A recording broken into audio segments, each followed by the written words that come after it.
Welcome to this edition of When the Biomass Hits the Wind Turbine, a discussion of sustainable living and what that means to you and me. I'm Jay Warmke. And I'm Annie Warmke with lots of cough drops today. Sucking on a cough drop. And today we're going to talk about learning to thrive, or, hey, that ditch over there is the Grand Canyon. And Annie is just shaking her head saying, what the heck's that mean? Oh. But I put that in there because you give that analogy a lot, saying, okay, that first step to changing your life can seem like the Grand Canyon. You know, I mean, it might as well be for most people. Yeah, I mean, they get into this place and then they go, okay, that one step over there is just too intimidating, too fearful. Yeah. I'm not going to do it.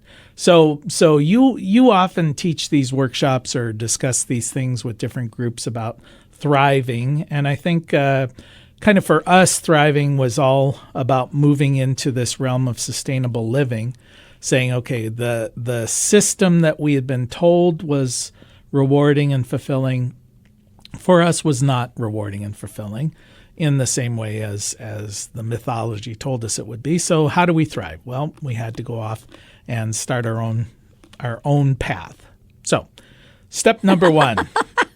I don't want to tell you this stuff. I'm going to sit here and be enlightened. I'm going to let your wisdom flow. I was just waiting for you to take a breath there, Mr. Warmke. Flow over me. Well, here's the challenge. So I would say that I thrived much earlier than living at Blue Rock Station because I made a concerted effort that as a person when I was growing up and as a young woman, I had a very horrible life, an abusive life. And many bad things happened at the hands of people who said they loved me. And at some point, I took a hold of my life, even though I was terrified, and I went into hiding, and I was homeless. And I remember watching people laugh and thinking, I want to understand what it means to laugh spontaneously. I want to understand what it means to feel good about every day of my life. And that's the quest that I was on when I met you.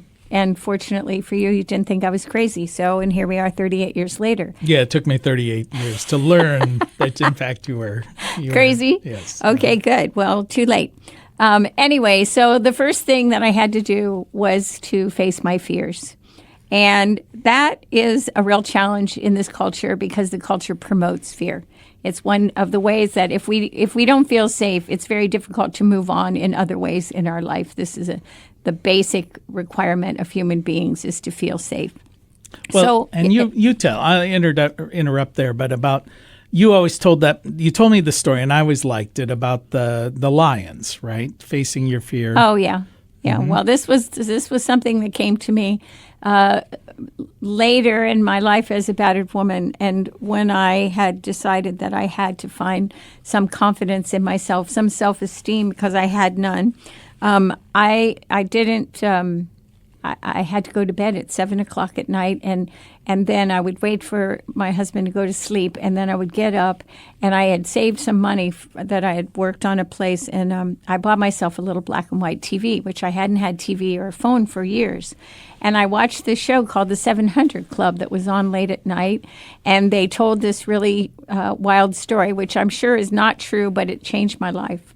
And it's the story of a pride of lions where the young males are hunting, and the old male has no teeth, and he has mange, and he looks really horrible, but he's huge. So he gets up on this bluff where he can overlook the area where the young lions are going to march this prey towards him, and then they're going to attack the prey. So he gets up there, and he starts his roar, and he sounds terrible. He's just the mammoth thing, and just... The roar is amazing, and they called it walking to the roar. And just when he lets out the roar and the prey hear it and see it, instead of running towards the roar, the one thing he's afraid of, he turns around and runs back, and then there are all the young ones waiting for him, and they kill him.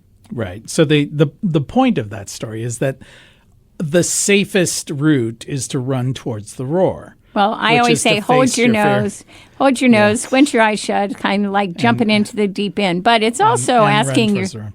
But I was going to say, I told that to one of our interns, and then she said, yeah, well, that sounds like a story told by the one who survived, which I thought was kind of cute. Yeah. You know, it's like sometimes running towards the roar is actually dangerous. Well, you tell me that often. But I also think you have to ask yourself a couple of questions about if you're going to run towards that roar, are you in physical danger? And perhaps you are, but maybe what's behind you is worse.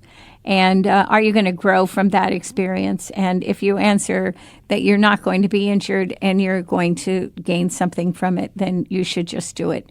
And it's going to be far less worse than what you thought it was going to be. And you face that fear, and each time you face those fears, you grow as a person. You understand yourself better. And that helps in this next one, which is that we have to accept that our culture's version of being a man and a woman is a lie. And I say this to women every day, that your mother's version or your culture's version of you as a woman is a lie. And the reason it's a lie is because it sets you up to be only a certain way, to act a certain way, look a certain way, be a certain way. And we have to get beyond that. And the reason we hang on to these norms is because we have a lot of fear of rejection and not succeeding and anything you can think of. And it's all perpetuated by the media and our government. So we want to face those fears and move on and say, who are we really, not just as men or women? And that leads us to the third one, which is I have to learn to love myself. And perhaps that's the hardest one. So there might be days when you feel like you can love yourself, and there may be days you don't, or even minutes that you love yourself and you don't. But you have to take time for yourself and for your own needs. And that may sound like a great luxury, but maybe it's as simple as doing one yoga pose every morning. Or maybe it's just sitting by the window for 10 minutes in the evening and contemplating life. Or a positive thing that you say to yourself. It doesn't have to be a big, hairy deal, but you have to learn how to love something within yourself, and you can only do that by taking time to do it. Is there a yoga pose that involves a cup of coffee and sitting bleary-eyed? Well, that's you're supposed to be mindful while you're doing it. I'm a grand master. All right. So the problem that we have is that we talk in our heads to ourselves at 15,000 words a minute. That's a lot of words. And if we're telling ourselves that we don't have value, if we're telling ourselves that we can't face whatever our fears are, or we don't have the ability to reach out for our dreams, then that 15,000 words a minute becomes so powerful. So we have to change those messages, and the first message has to be, I love myself. I'm happy with myself. So those first three that you've touched on are kind of this, I think all of us have dealt with this, where you say, okay, I have things that I'm afraid of. I'm feeling that something in this society is not right. And I've decided, or in myself, but I've decided to internalize that weirdness by saying it must be me that's off, not the fact that what I'm being told is a lie. Well, I think we learned that as kids. You know, I grew up in a really crazy family, and it wasn't until I realized that I was the sane one that everything sort of fell into place for me. I kept thinking I had to be the one that changed because I wasn't liked or accepted by the people who said they loved me. And I think I don't know that I've ever met a person who grew up in a functional family. I mean, everybody's dealing with it. It happens, but it's rare, but that's all right. They're so odd if they were raised in a functional family. Well, maybe, but here's the deal. We can't help what happened to us when we were kids. Sure. But we're adults now, and we definitely have control over some of that. So the next issue is to establish ownership of my body, how I dress, who touches it, how I use it for work and rest and stress. And so lots of us have grown up without the ability to make a living unless we use our bodies for labor or some kind of physical activity that creates something. And so in many ways, we use our body to make money. But in reality, we have to establish some kind of ownership over it, because until we do, we will only use our body to hurt it in so many ways, like too many lifts, or even for myself, like I've just torn the ligament in my arm from my goats pulling and chugging on me because I'm too, I let it go too long. I wasn't listening to my body, and now I've hurt it even worse, because I don't care enough for my body. So when you're saying own your body, you're saying listen to it, take care of it. And I think the other thing, which goes in line with what you're saying about, having a positive self-image, is accepted. I Yeah, think for what it is, yes. most people hate something about the way they look. But I can't change how I look. And the reality is I might be able to have an operation, but you know what? My DNA didn't change. And I just think we have to become friends with our body and say, this is the one I got. And I'm really pleased that my hair is nice. And I'm really pleased that I have the ability to laugh easily, whatever those things are, and begin to focus on that and create these messages in your brain so those 15,000 words a minute actually become something positive instead of your mother's voice beating you up. So the next thing is really super important, is we have to expand our experiences by investing in all kinds of things in life. And the problem is we are taught not to do that in this country. We have so many amazing people who've come here from somewhere else, and yet we hide. As a culture, we hide. We want to go only where people look and act like us. And so we don't bother, as what percentage of Christians are in this country. 71% of this population call themselves Christian, but they don't want to hang out with the people who are not Christian. They want to hang, and those of us who are not Christian don't necessarily want to hang out with the Christians. But in reality, we could learn a lot and maybe gain some very rich experiences and tools in life if we just broaden that experience level, and our fear level would go down tremendously. Well, when you're saying invest in others, you're saying accept, the differences, embrace the differences, and get to know them. But isn't there also then contributing? I mean, you often talk about with the interns coming through Blue Rock Station, I am investing in you. I am putting energy into you and your well-being because I will feel something from that. I will get satisfaction from seeing you do well. Well, I think it's two different things. I think that expanding our experiences mean, all right, so let's say you belong to an organization that wants to expand their membership. They want more members. But everybody's there is white.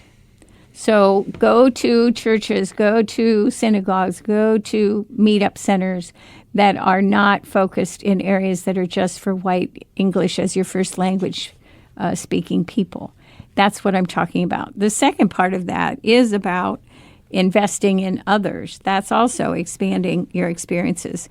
But that's a little bit different because we've learned that we're supposed to give 150% of ourselves, unless we're the president, and he seems to lack that skill set. But at least meet people 50% of the way. But only meet them 50%. That is correct. But at least. And there are times when things are going badly or someone dies or there's really heartache, and then you have to give more than that 50%. So an example would be that, yes, we do have an internship program, and we encourage people to share their knowledge and provide mentoring to young people. But we only want to give that 50% because we want them to give the other 50% and to learn how to do that. Well, you are listening to When the Biomass Hits the Wind Turbine with Jay and Annie Warmke, reminding you, as always, it is indeed the end of the world as we know it. And thank God. Thank God.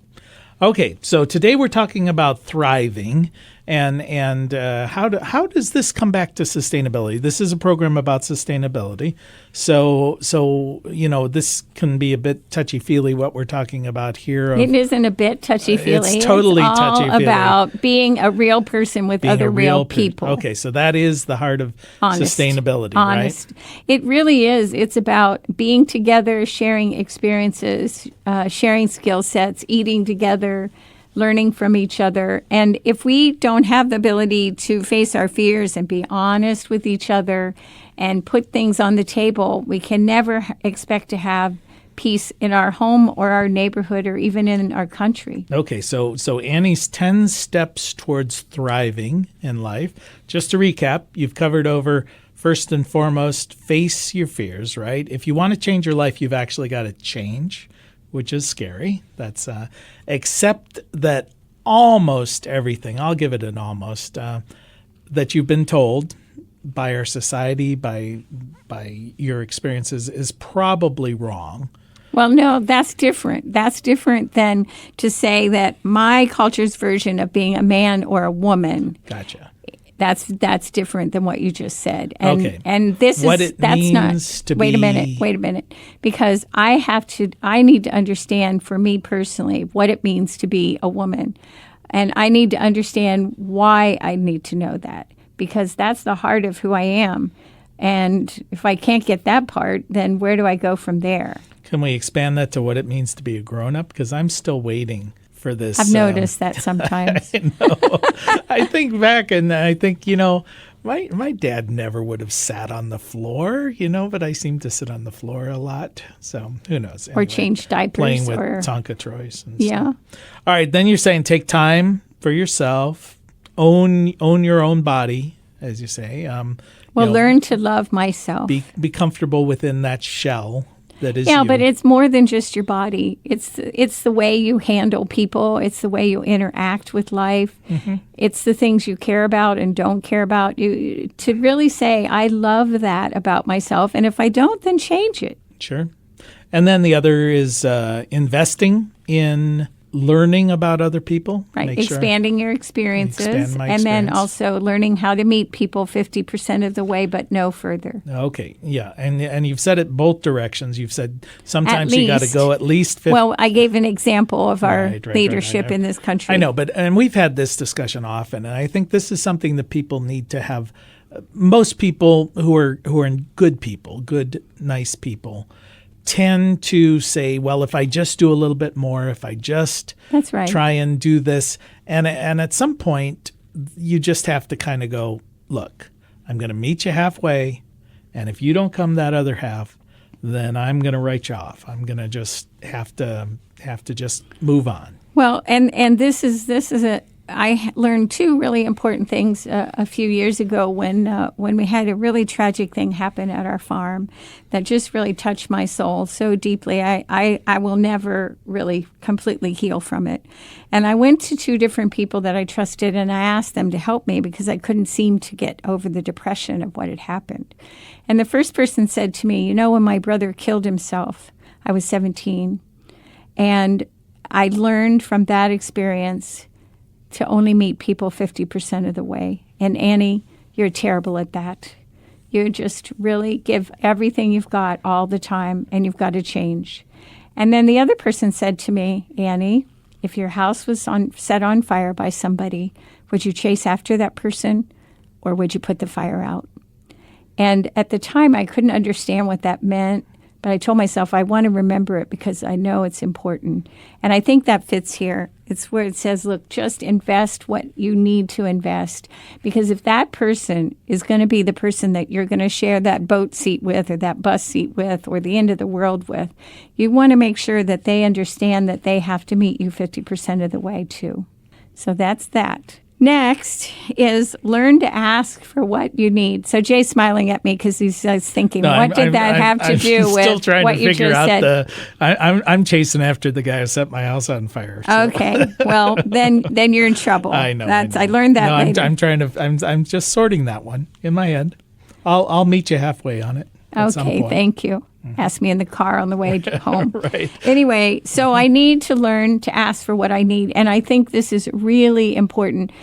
In my experience, most people think that other folks read minds. So if you give certain cues or certain looks or certain pouting or certain refusals or laughing or whatever, I am supposed to be able to read your mind and know exactly what you're talking about. Right. Or when you shake your head yes, I'm supposed to understand that you don't really mean that.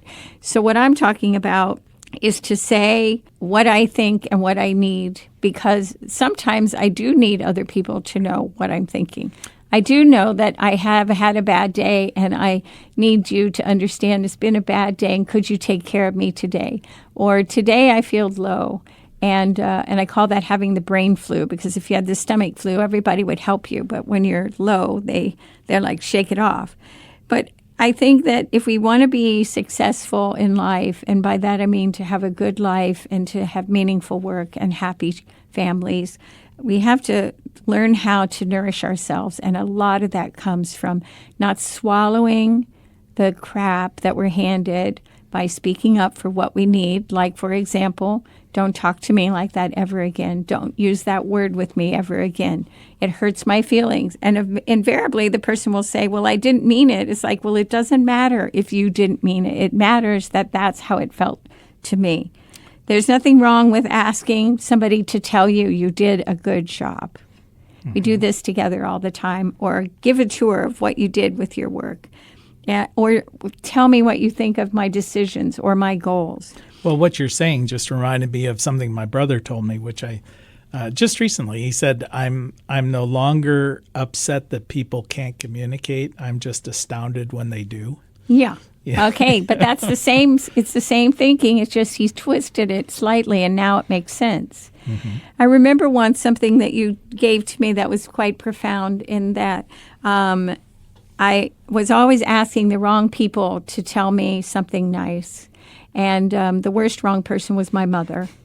And so I would call her and I would say, oh, I just got this big award. And she would listen politely. And then she would say, well, you know, I cut my finger today and it hurt really badly, and go off on whatever she had bought that day.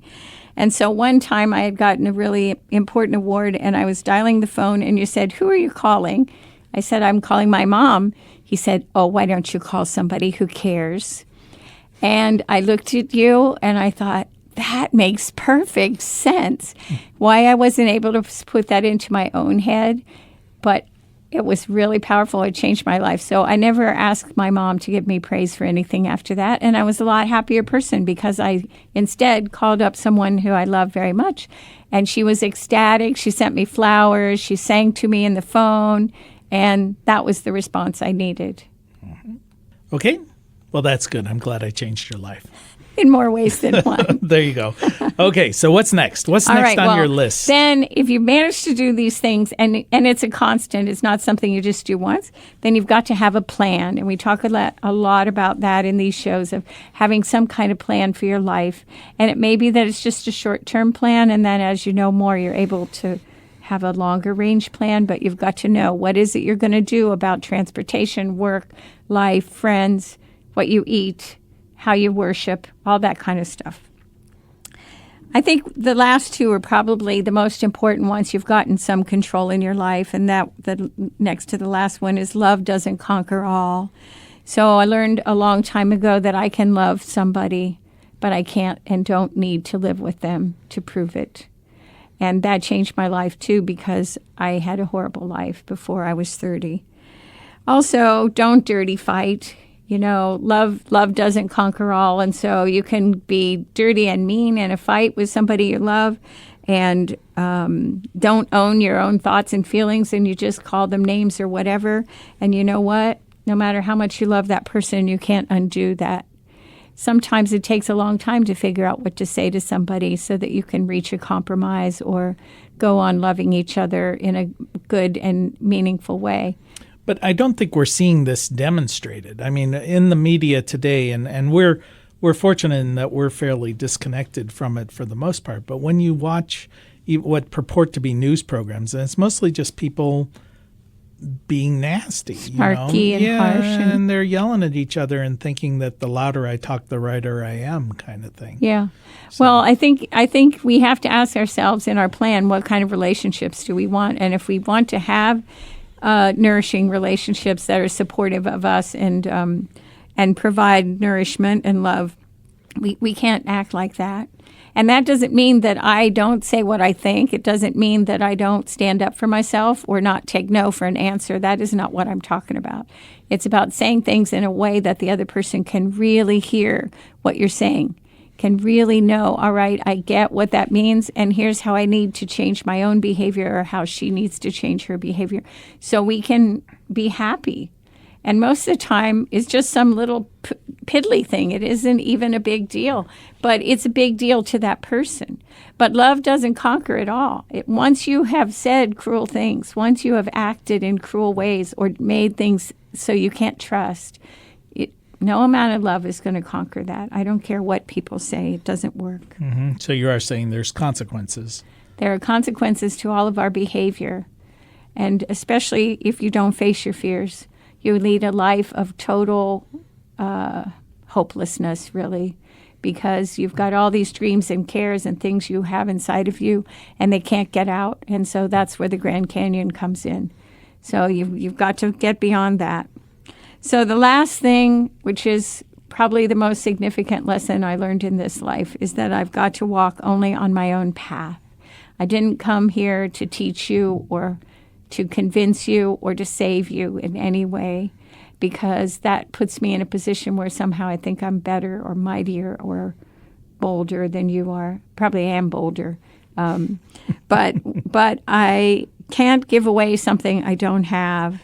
And so if I want to live a life of care and love and to be true to these things, these 10 ways to thrive that I believe so strongly and that have saved my life, I absolutely have to realize that I'm on the path by myself. But what the great thing that happens once you start to walk on that path that's really truly your thriving path, not the one where you're the victim or the survivor, but you're thriving, is that people like you reach out and take my hand and say, would you care if I walk with you? Because I like the things that you're saying, or I care about how you treat me or others. And then somebody else reaches out and says, could I walk on that path with you? And eventually then you have relationships with people that are honest and that you can trust and you can build a future on. Well, it reminds me of a saying I heard years and years ago, which I always liked, was the world will get out of the way of a person who knows where they're going. That's very true. I believe that. Mm-hmm. And when you're talking about how people become attracted to you and walking your path with you, it just strikes me as someone who's dealing with an addiction issue or something like that. Once you've dealt with these other negative behaviors, then you begin to attract a whole new group of people. That's right. Well, but you also have to decide you're going to attract those different people, because the same people are not going to be able to nourish you. And that's hard because there's a mourning process in all of this as well. You are going to give up people who are constantly, like the crabs, trying to pull you back down into the bucket and say, you're changing your behavior. I don't like the fact that you're changing your behavior. So I'm going to do whatever I can do to sabotage that. Well, and it really does all come back to the fact that you say to yourself, I've got to have a plan. So when I was addicted to medications that helped my body get through what was happening to me, when I was addicted to nicotine, I absolutely had to have a plan, a real physical plan of how to get beyond that. Okay, well, you have been listening to When the Biomass Hits the Wind Turbine with Jay and Annie Warmke. We want to thank our award-winning producer, Adam Rich, and thank you for spending just a little bit of time with us. And as your grandmother probably told you, the secret to a happy and sustainable life is talk nicely to others, clean up your own mess, and eat your really great organic vegetables. Till next time. Mother Earth will sing and her children will be healed. Come out, see the morning glory blossom in the night. Know the stars are dancing in the twilight. Soon we'll be together, all will be revealed. Mother Earth will sing and her children will be